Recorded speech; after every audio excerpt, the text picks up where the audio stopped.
Roti, yang disebut-sebut berasal dari Mesir dan Mesopotamia, adalah salah satu makanan tertua di dunia. Awalnya, bahan pangan ini dibuat dengan cara menumbuk gandum sedemikian rupa dan mencampurnya dengan air hingga membentuk pasta. Pasta yang dimasak di atas api kemudian mengeras dan dapat disimpan lama. Ada cerita, sekitar 4.600 tahun lalu, seorang perajin roti di Mesir lupa mengeringkan adonan tepungnya hingga meragi. Terdorong rasa ingin coba-coba, adonan tersebut tidak dibuangnya begitu saja, namun diperlakukan sebagaimana biasanya. Meleset dari sangkaan, ternyata keisengan itu membuahkan hasil luar biasa. Sebuah sajian yang rasanya lebih enak dengan tekstur yang lebih empuk pun tercipta. Sejak saat itulah, orang sengaja meragikan dulu adonan tepung, sebelum mengolahnya lebih lanjut menjadi roti. Perkembangan pembuatan roti kemudian mengalami kemajuan, di mana adonan calon roti tidak lagi dibakar di api terbuka, tetapi di dalam tungku primitif berbentuk kerucut. Mungkin karena peredarannya masih terbatas pada kalangan tertentu, walau sajian yang dihasilkan rasanya tidak senak roti zaman sekarang, penganan ini dianggap memiliki nilai yang tinggi. Berbeda dengan zaman bahula, penganan yang secara umum merupakan bahan makanan sumber karbohidrat potensial dan praktis dikonsumsi ini, kini sudah bukan merupakan produk asing lagi. Nyaris di setiap warung, dalam berbagai bentuk dan rasa serta baju plastik beraneka rupa, penganan ini dengan gampang dapat ditemui. Meski roti yang beredar sangat beragam, pada prinsipnya, roti terbagi dalam dua jenis, roti tawar dan roti manis atau roti isi. Roti tawar adalah roti yang tidak ditambahkan rasa atau isi apapun, sehingga rasanya tawar.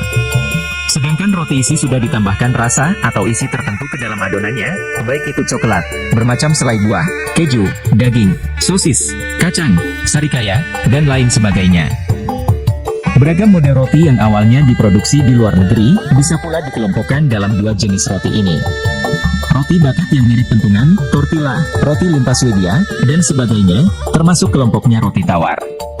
Sementara bagel, baik bagel Montreal maupun bagel New York, brioche, pau duce alias roti manis Portugis, dan lain-lain, termasuk keluarga roti manis. Konsekuensi dari keberagaman jenis roti ini, selain berpengaruh pada harga, juga berdampak terhadap kandungan nutrisinya.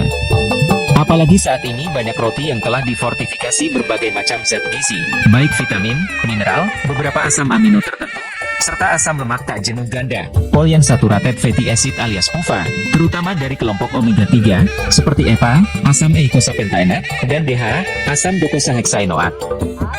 Karena itu pula, akibat yang ditimbulkan pada pengonsumsinya pun bisa berbeda-beda. Mulai sekedar menghentikan bunyi keroncongan di perut gara-gara belum makan, hingga meningkatkan kemampuan anak untuk memusatkan perhatian, memecahkan masalah, penglihatan, visual, dan IQ, serta sebagai penangkal berbagai penyakit degeneratif. Masalahnya, lantaran perbedaan itu pula, tidak mustahil suatu ketika kita bakal bertemu unsur haram yang terselip di dalamnya. Bagi konsumen muslim, hal ini tentunya patut diwaspadai. Shortening, sustain dan isi roti. Sejalan dengan perkembangan pengetahuan, khususnya yang berkaitan dengan bidang kuliner dan ilmu gizi, teknik pembuatan serta ragam bumbu yang ditambahkan pada roti, kini telah mengalami banyak perubahan. Jika dulu hanya mengandalkan gandum tumbuk, bahan dasar roti saat ini terdiri dari terigu, air, ragi roti, Khamir Saccharomyces cerevisiae, yang berfungsi sebagai penghasil gas karbon dioksida, CO2, hingga adonan mengembang, serta garam, yang berguna untuk memperbaiki cita rasa, dan mendukung ragi roti dalam menghasilkan CO2. Namun untuk mendapatkan roti yang mantap, itu saja belumlah cukup. Terigu yang digunakan hendaknya berasal dari terigu tipe kuat, hard wet, yang mampu menyerap air dalam jumlah banyak, dapat mencapai konsistensi adonan yang tepat, memiliki elastisitas yang baik untuk menghasilkan roti dengan remah halus, tekstur lembut, volume besar, dan mengandung 12 hingga 13% protein. Selain itu, ke dalam adonan perlu pula ditambah sedikit gula, 1,6%, yang dapat berperan sebagai sumber karbohidrat untuk mendukung pertumbuhan ragi roti. Tepung susu untuk memperbaiki tekstur, meningkatkan kadar protein. Tepung malt, serta shortening dan sustain, yang akan membuat roti benar-benar lembut dan enak dikunyah. Berikut, jika roti yang dimaksud adalah roti isi, beragam isi lainnya. Dari sekian banyak komponen tersebut, bahan-bahan yang perlu diwaspadai kehalalannya adalah: pertama, shortening, yang di pasaran dikenal dengan sebutan lemak putih atau mentega putih. Di negara-negara Eropa, Amerika dan Australia, bahan yang digunakan untuk membuat shortening kebanyakan berasal dari lemak hewan, seperti telur, lemak sapi, atau lard, lemak babi. Selain karena ketersediaan bahan bakunya yang melimpah, kandungan dan komposisi asam lemaknya juga menghasilkan rasa dan aroma yang spesial, hingga lebih disukai konsumen. Sedangkan di negara-negara tropis, seperti Indonesia dan Malaysia, banyak dikembangkan shortening yang berasal dari minyak sawit. Walau memiliki beberapa kelebihan, seperti harganya yang lebih murah dan lebih rendah kandungan kolesterolnya, bahan ini memiliki tekstur yang kurang baik. Selain itu, rasa yang dihasilkannya pun tidaklah sangat hasil olah shortening hewani. Guna mengakalinya, produsen kerap mencampur keduanya, dan diklaim sebagai produk nabati. Di Amerika, pemerintahnya mengizinkan penggunaan klaim sebagai lemak nabati bagi shortening yang menggunakan campuran lemak hewani maksimal 10%. Artinya, shortening nabati yang ditambahkan 5 atau 8% lemak hewani, bisa diaku sebagai shortening nabati. Kedua, cysteine atau L-cysteine alias alpha-amino merkapto asam propionat, atau 2-amino 3-merkapto asam propionat, atau L-beta merkaptoalanin, atau alpha-amino beta-tiolasem propionat, yang konon awalnya dipergunakan sebagai seasoning, guna memantapkan rasa daging. Walau di Jepang telah dikembangkan metode dengan menggunakan metil akrilat sebagai substrat untuk menghasilkan cysteine yang kemudian diproses lebih lanjut menjadi cysteine sintetis, secara kualitas dilihat dari kepintarannya dalam membuat sedap suatu makanan. Cysteine yang berasal dari bahan alami, seperti dari rambut manusia, bulu babi, yang terdapat di bagian punuk, serta kuku, masih lebih unggul.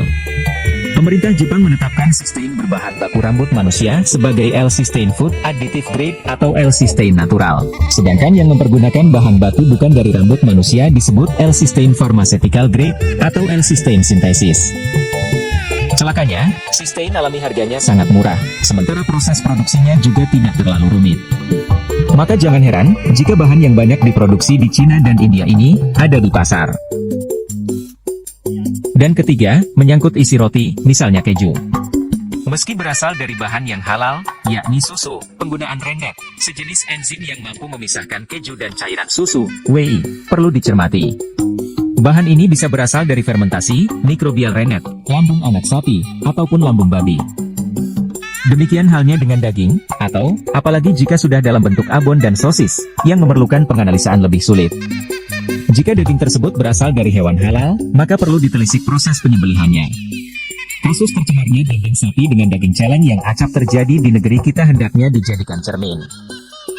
Agar tidak jatuh menjadi pengonsumsi barang haram, sebab awam umumnya tidak ingin merepotkan diri menelisiknya, ada cara sederhana yang bisa dilakukan siapa saja, yakni dengan memperhatikan label halal dari LP POM MUI yang tertera dalam kemasannya.